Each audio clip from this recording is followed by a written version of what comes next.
আসসালামু আলাইকুম ভিউয়ার্স, কেমন আছেন সবাই? সবাইকে ঈদ মুবারক। আজ দীর্ঘ 20 বছর পর আমার শ্বশুর বাড়িতে, গ্রামের বাড়িতে ঈদ করতে যাচ্ছি। সাধারণত ঈদের সময় যাওয়া হয় না, নিজের বাসাতে ঈদ করি বা ঈদের আগের দিন যাই বা ঈদের পরের দিন যাই। তো এবার ইচ্ছা করলো যে এবার ঈদে ওখানেই করব। তাই এখন রওনা দিয়ে দিয়েছি আমরা ঈদের আগের দিন, যে ওখানে ইফতার পার্টি আছে, ইফতার পার্টিতে আমরা অংশগ্রহণ করব।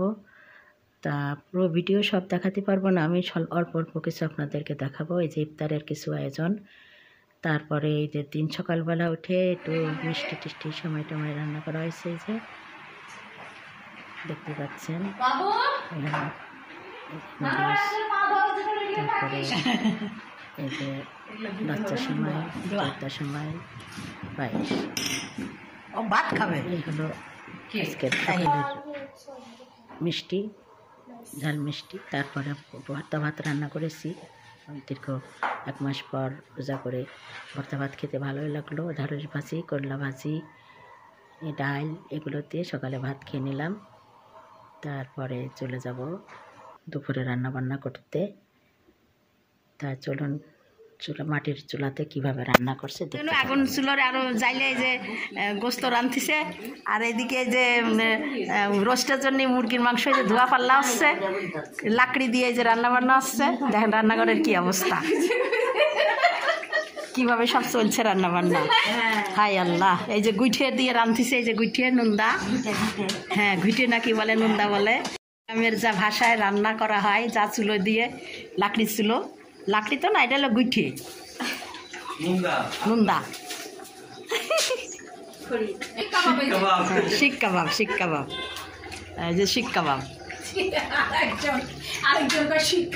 দেখি গোস্ত কেমন হলো তোমার রান্না। হচ্ছে হচ্ছে হয়নি, এখনো সময় লাগবে। কেবল কষায় দোলের পানি দিয়ে হোক। আচ্ছা হোক রান্না, তারপরে দেখছি খাওয়া যায় কিনা।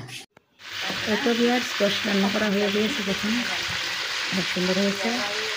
আর এদিকে রোস্টের মাংস ভাজাভাজি চলছে। এই যে মাংসগুলো সব ভাজা হয়ে গেছে, রান্না করছে। আর একটু দুধ দেন, অনেকগুলো রোস্ট, প্রায় 40 পিস আমরা আছে। অন্য জিনিস পাচ্ছি না, একটু দুধ দিয়ে সবাই পানি মিলে দিয়ে একসঙ্গে ঈদ করতে এসেছি, দেবর ননদ ছেলে মেয়েরা সবাই।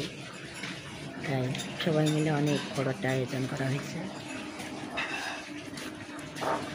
এই যে আমার ছোটো মেয়ে এসে রান্না করতেছে খড়ির চুলায়। এগুলো হচ্ছে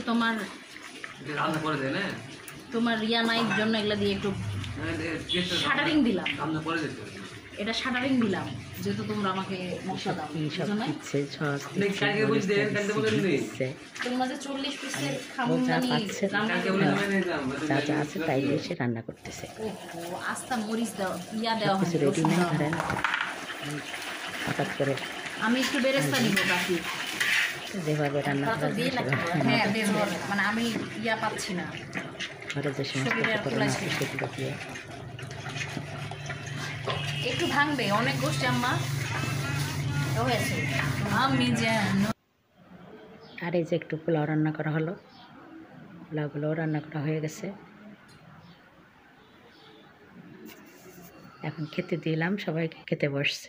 তাই তো রোস্ট, এদিকে গরুর মাংস, আর এইটা সজনে দিয়ে বড়ি। এই তো সব খাবার দিয়ে দিয়েছি। কেমন লাগলো? ভালো লাগলে লাইক কমেন্ট দিয়ে শেয়ার করবেন। বিদায় নিচ্ছি।